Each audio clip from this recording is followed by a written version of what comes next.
respeitando uns aos outros nas escolhas religiosas? Quem nos responde é Gésler West, da Associação Brasileira de Divulgadores do Espiritismo, ABRAD. O programa Terceira Revelação de hoje trata de fraternidade e ecumenismo. Mais de 70% das guerras acontecidas na história da civilização foram por causas religiosas. E ainda, reportagens, livros e o Evangelho no ar. Nós já voltamos.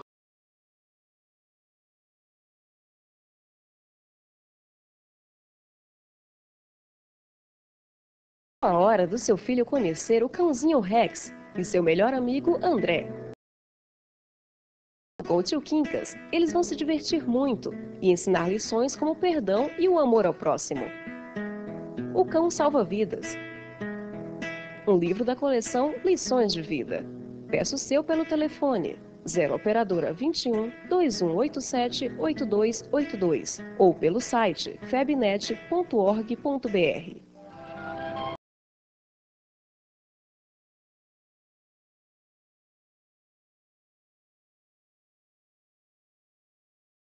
Amiga, a intercessão confortadora ou o serviço evolutivo.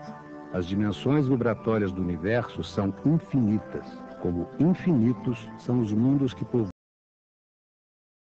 Caso não existe, que tudo está interligado entre essa vida e as outras vidas. Neste livro, André Luiz, em companhia de outros espíritos, tem uma missão especial: atender nos próximos 30 dias as 5 pessoas que estão prestes a desencarnar.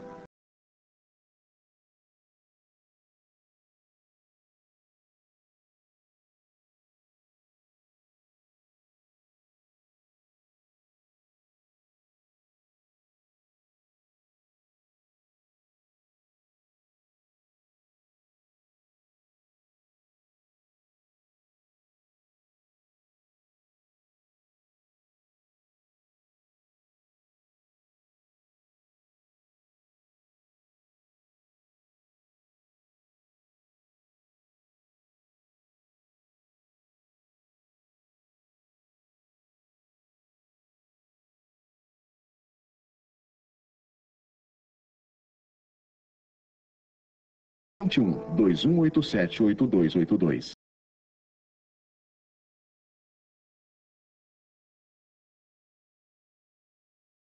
A religião que defende o amor é também o veículo da guerra, do desrespeito e da tortura. Veja na reportagem a seguir como o homem usou a religião para defender interesses pessoais e garantir poder e riqueza na Terra.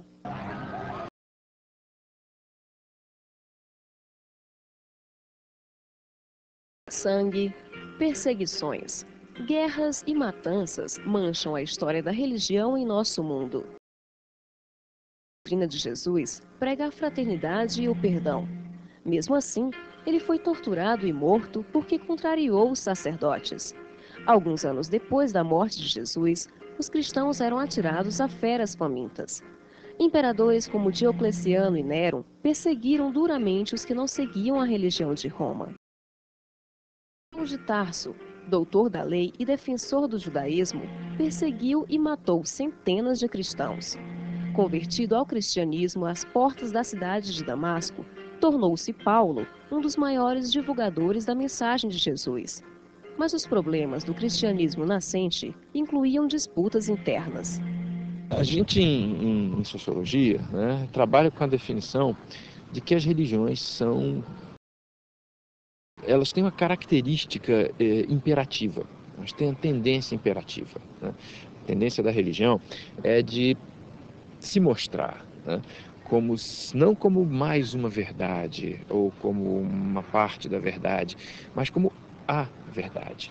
Quanto mais o sacerdócio for forte, no sentido de poder influir nos processos de socialização, ou seja, na transmissão da mensagem religiosa, e quanto mais bem elaborada for a doutrina, de modo a ser capaz de responder às questões do tempo, de ser capaz de responder às ansiedades e às dificuldades das pessoas naquele tempo, menor é a tendência de que a religião se fragmente.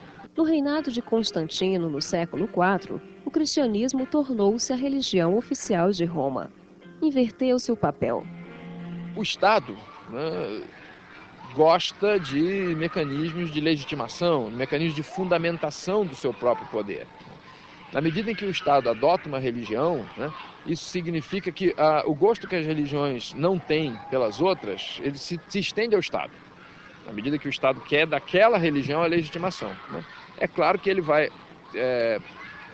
emprestar, né, ou tendencialmente, não é claro, mas tendencialmente, ele vai emprestar os seus próprios meios, né, ou seja, os meios do Estado, que são a violência organizada, né, ele vai emprestar os seus próprios meios àquelas religiões, para que elas, ao perseguir os seus adversários religiosos, né, acabam perseguindo também os adversários do Estado. Na Idade Média, os papas enviaram exércitos cristãos para matar muçulmanos. E entre 1450 e 1750, a Inquisição mandou para a fogueira milhares de acusados de bruxaria. Em 1415, o tcheco Jan Hus foi queimado na fogueira de Constança por defender que qualquer pessoa poderia se comunicar com Deus sem necessidade de sacerdotes. Os conflitos internos do cristianismo se agravaram com a Reforma Protestante. Martinho Lutero e João Calvino desejavam restaurar a essência da mensagem de Jesus, mas as boas intenções foram sufocadas pelo fanatismo. Resultado: mais guerras. Desta vez, entre católicos e protestantes. No mais sangrento episódio, a noite de São Bartolomeu, as águas do rio Sena, em Paris, ficaram vermelhas do sangue derramado na madrugada de 24 de agosto de 1572. 5 séculos depois, 11 de setembro de 2001, ataque suicida às Torres Gêmeas e Guerra do Iraque, 35 mil mortos entre cristãos e muçulmanos.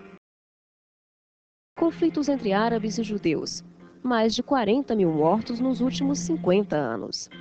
De 1999 a 2006, mais de 1.000 seguidores da seita Falun Gong foram mortos na China. 100 mil adeptos foram enviados para campos de trabalhos forçados.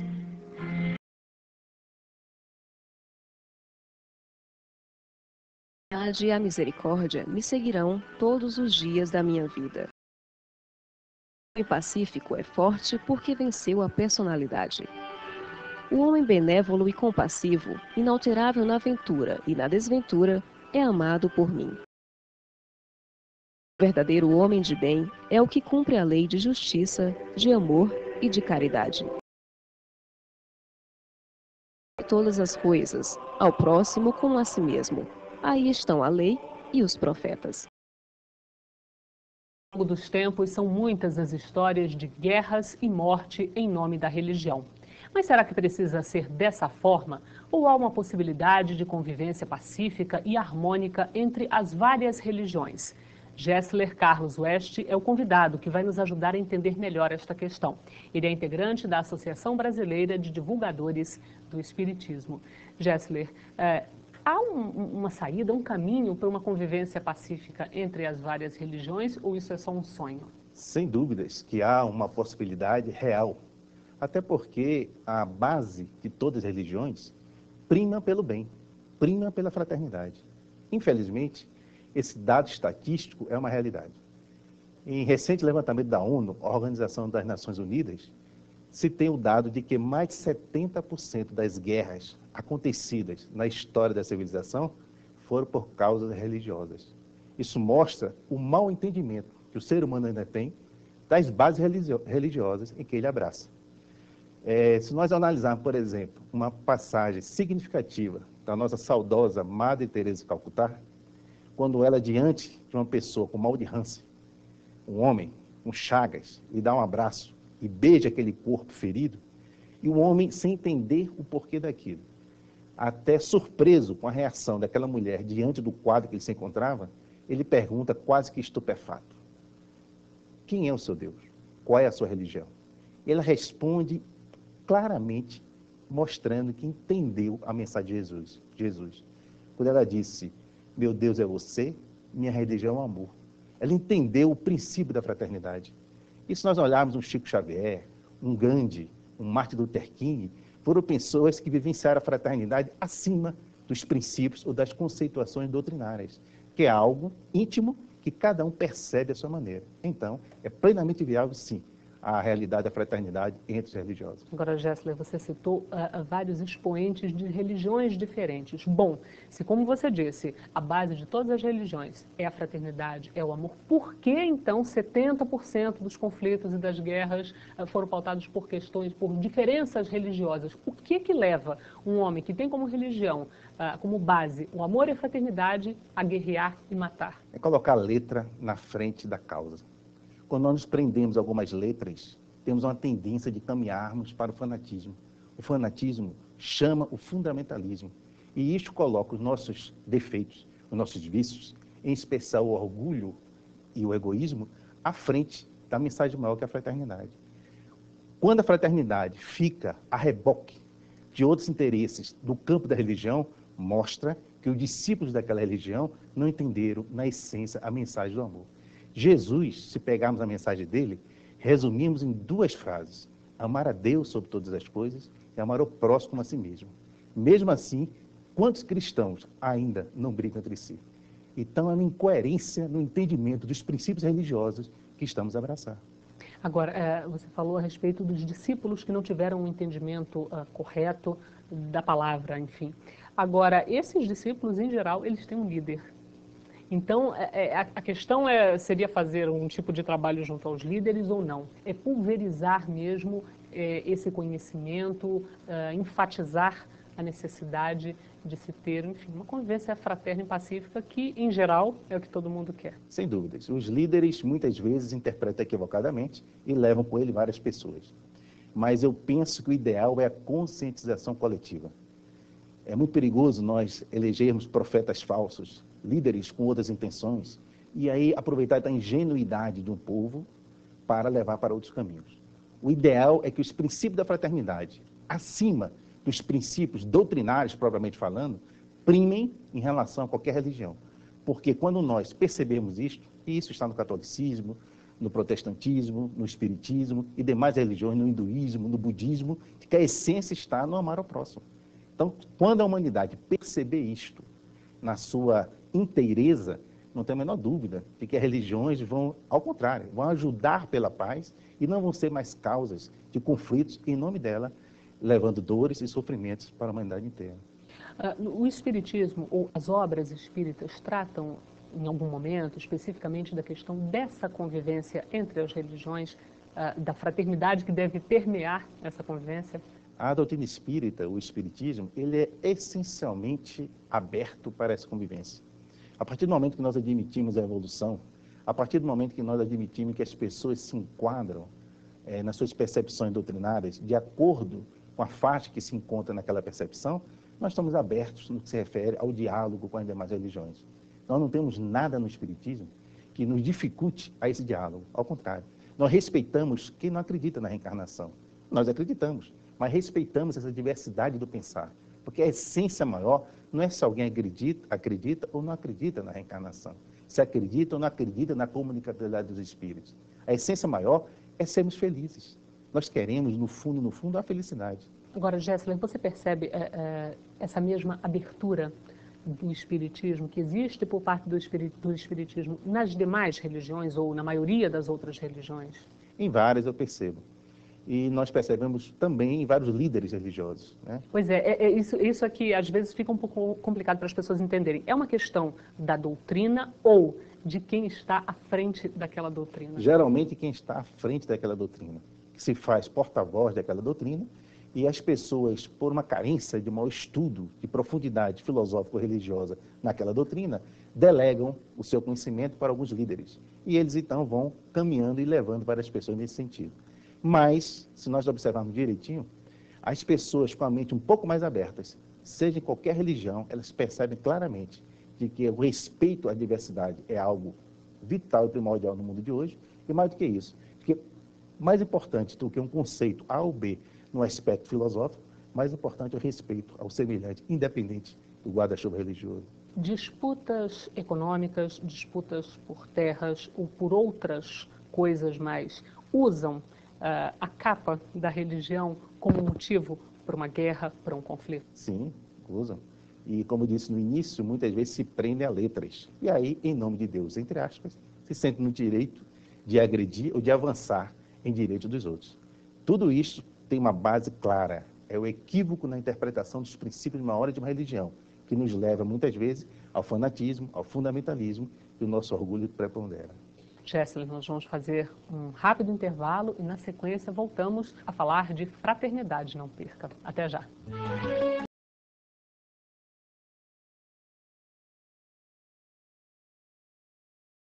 Agora o 4º Congresso Espírita Mundial já pode ser visto em casa. As solenidades e palestras do Encontro de Paris estão em um DVD lançado pelo Conselho Espírita Internacional e pela Versátil Home Video. Você vai ver depoimentos de espíritas de vários países, o lançamento do selo em homenagem a Allan Kardec e muita emoção. Tudo com áudio digital e legendas em 4 idiomas. Adquira o seu pelo site www.dvdversátil.com.br.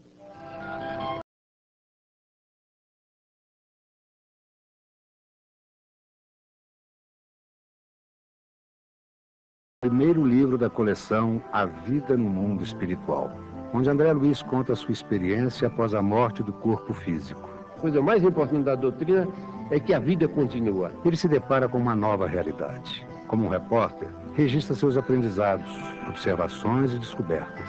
É um mundo cheio de vida e atividades, onde espíritos recém-desencarnados passam por estágios de recuperação e de educação espiritual. O livro ajuda porque nós temos que ler, estudar e assimilar. Então, a doutrina nos dá todo esse material para que nós possamos enriquecer. Nosso Lar é um dos 13 volumes da coleção A Vida no Mundo Espiritual, ditada pelo espírito André Luiz e psicografada por Chico Xavier. Instruções de Allan Kardec ao movimento espírita. Durante 12 anos, Kardec publicou na Revista Espírita diversos ensinamentos que agora estão reunidos em um único livro. São orientações valiosas para os espíritas e sobre a prática do espiritismo no dia a dia.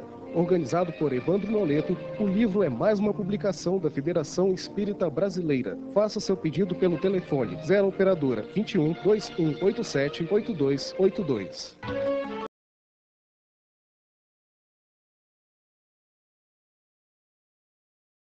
Vamos para a segunda parte da entrevista sobre fraternidade e a convivência entre as religiões. O meu convidado de hoje é Gessler Carlos West, da Associação Brasileira de Divulgadores do Espiritismo. Gessler, é possível pensar numa ação conjunta entre as religiões para que se pudesse diminuir esses conflitos, distensionar essa convivência, enfim, caminharmos para um mundo um pouco mais tranquilo nesse aspecto? Considero este um caminho fundamental, porque já tem um pensamento de Emmanuel, espírito, que ele diz: as palavras podem até convencer, mas o exemplo arrasta. Se nós colocarmos alguns assuntos, alguns pontos de entendimento comum, como bandeiras, vai facilitar o entendimento entre nós. E quando tivermos situações um pouco mais complicadas, é mais fácil de solucionar. Que pontos, por exemplo, poderíamos começar por quais pontos hoje de consenso? Por exemplo, um trabalho sobre o aborto, que a enorme maioria das religiões são contra o aborto. Então, por que não pegar esse item, independente de outras conceituações filosóficas, e trabalharmos juntos em prol de um esclarecimento da sociedade? Pela paz mundial, pelo desarmamento mundial, assuntos como este, que é ponto comum das religiões, e poderíamos, com esses pontos, levantando esses pontos, avançarmos na sociedade e, no processo do avanço, nos conhecermos mais. No Brasil, há uma convivência boa, de fato, pacífica entre as religiões? Eu diria que existe um respeito nesse sentido. Podemos ter aqui e acolá algumas exceções, mas no campo das exceções. No geral, existe um respeito, sim, entre as religiões e entre as pessoas que convivem nessas religiões.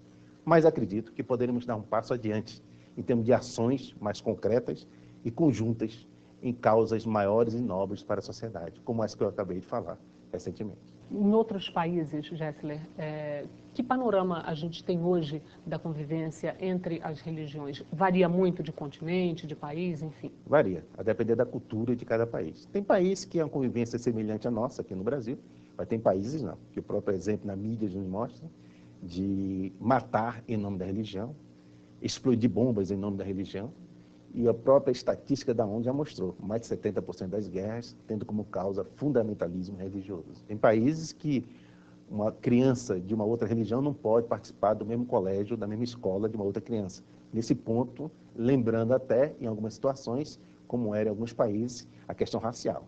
Então, isso é um absurdo se nós partimos do princípio que a religião vem de Deus, que nos convida à paz, nos convida à fraternidade, e nós, na nossa incompreensão, levamos a isso. Gessler, quando você cita o exemplo da pessoa que mata, que explode,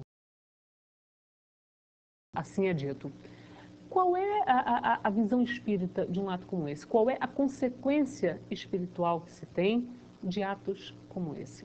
O espírito leva consigo as consequências de seus atos na sua consciência. Provavelmente, um espírito, como esse, ao desencarnar, estará com grandes sofrimentos, atordoado, conforme os relatos nas literaturas espíritas.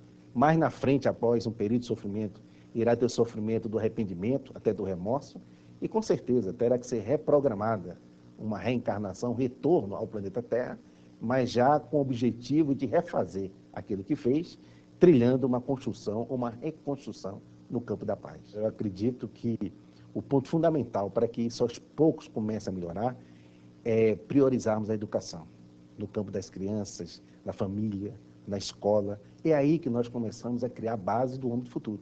Se na escola, se na família, nós tivermos os adultos com discursos divisionistas, com discursos fundamentalistas, vai ser um investimento que com certeza teremos desagregação do futuro. Então, o objetivo maior agora é no aspecto educacional, não de doutrinação, mas educacional no que se refere ao respeito à diversidade do ser e à diversidade do pensar. Na sua avaliação, se as religiões tivessem se unido aqui no Brasil, por ocasião do referendo sobre a comercialização de armas de fogo e munição, o resultado poderia ter sido diferente? Poderia, se nós tivéssemos não só nos unidos, como também feito um trabalho mais objetivo nesse sentido. Não sei se mudaria por completo o resultado, mas com certeza nós teríamos avançado mais na conscientização sobre o desarmamento. Muita gente acha que as religiões não deveriam entrar em terrenos como política ou nesse tipo de assunto. Você concorda? Não, não concordo. Eu acho que a religião não deve se partidarizar. Ela não deve tomar um partido de um caminho ou de outro caminho. Mas a religião tem como objetivo maior a renovação social. Allan Kardec deixou isso muito claro na Revista Espírita de 1863, sobre 6 períodos do Espiritismo. E o 6º e último seria o da regeneração e renovação social. Como participar da renovação social se ficarmos escondidos ou em cima de um morro, esperando que as coisas aconteçam? A religião ela é essencialmente proativa. Jesus andou com a população, na população. Ele não se escondeu em cima de um morro para orar isoladamente. Gessler, muito obrigada pela sua participação aqui no nosso programa.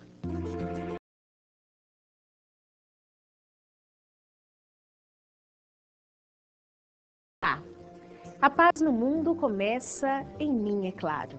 Começa no meu coração, que não tem inveja, que não deseja o mal, que não cultiva ciúme e raiva. Você já notou o quanto somos exigentes? Exigimos demais dos outros e exigimos pouco de nós mesmos. O movimento é exatamente o inverso. Devemos exigir muitíssimo de nós e ser indulgentes, caridosos e tolerantes com as imperfeições. Ao nos convidar a não ficar notando o cisco no olho dos outros, enquanto nos nossos olhos há uma trave. Com isso, Jesus observava que somos rápidos para apontar os defeitos alheios e, ao mesmo tempo, somos completamente cegos em relação aos nossos próprios defeitos morais. E é assim que o Espiritismo nos ensina a construir a paz, combatendo as nossas imperfeições e exercitando a paciência e a compaixão pelos outros. A nossa dica de leitura de hoje é o Evangelho segundo o Espiritismo. No capítulo Bem-aventurados os aflitos, há um texto interessantíssimo sobre os tormentos voluntários, que são os sofrimentos que causamos. Também no Evangelho segundo o Espiritismo, um convite à afabilidade e à doçura estão no capítulo Bem-aventurados os brandos e os pacíficos.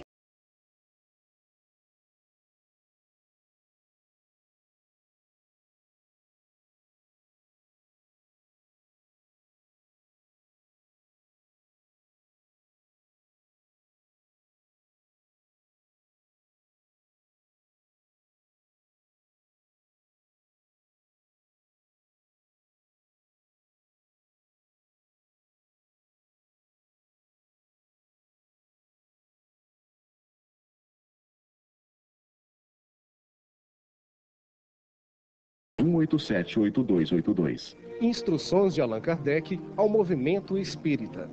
Durante 12 anos, Kardec publicou na Revista Espírita diversos ensinamentos que agora estão reunidos em um único livro. São orientações valiosas para os espíritas e sobre a prática do espiritismo no dia a dia. Organizado por Evandro Noleto, o livro é mais uma publicação da Federação Espírita Brasileira. Faça seu pedido pelo telefone 0 operadora 21 2187 8282.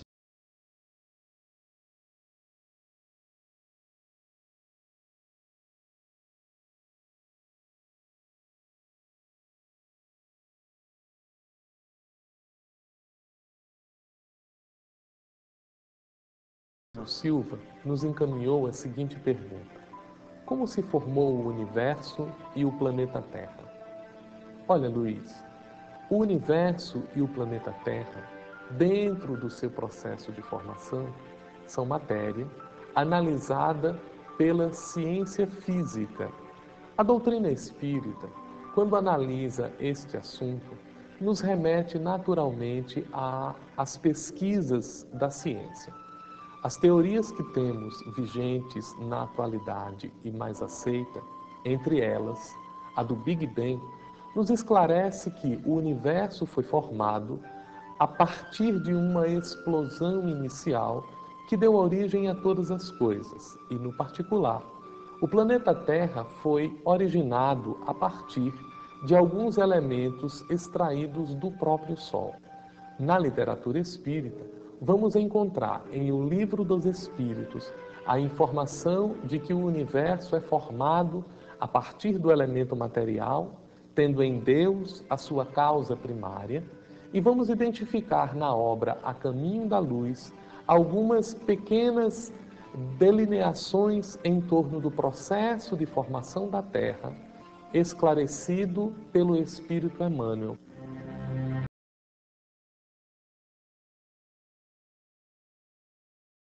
Estiver sem pecado, seja aquele que atire a primeira. O episódio da mulher adúltera nos traz profundas lições. É exatamente a possibilidade da criatura reformular a própria vida. Este é o grande significado do perdão que Jesus nos ensina. É dar à pessoa a possibilidade de ir e renovar-se, de ir e reformular as próprias atitudes. É a amplitude do perdão. E Jesus é esse que nos convida a olharmos as criaturas com maior vagar. Quando as pessoas às vezes nos ferem, é de nós nos perguntarmos: por que nos feriu? Estará padecendo de alguma dificuldade? Estará enfrentando algum problema íntimo muito grave? Às vezes uma doença que o atormenta, e por isso ele extravasa desta forma e nos agride. Assim, este convite do perdão fica para todos nós.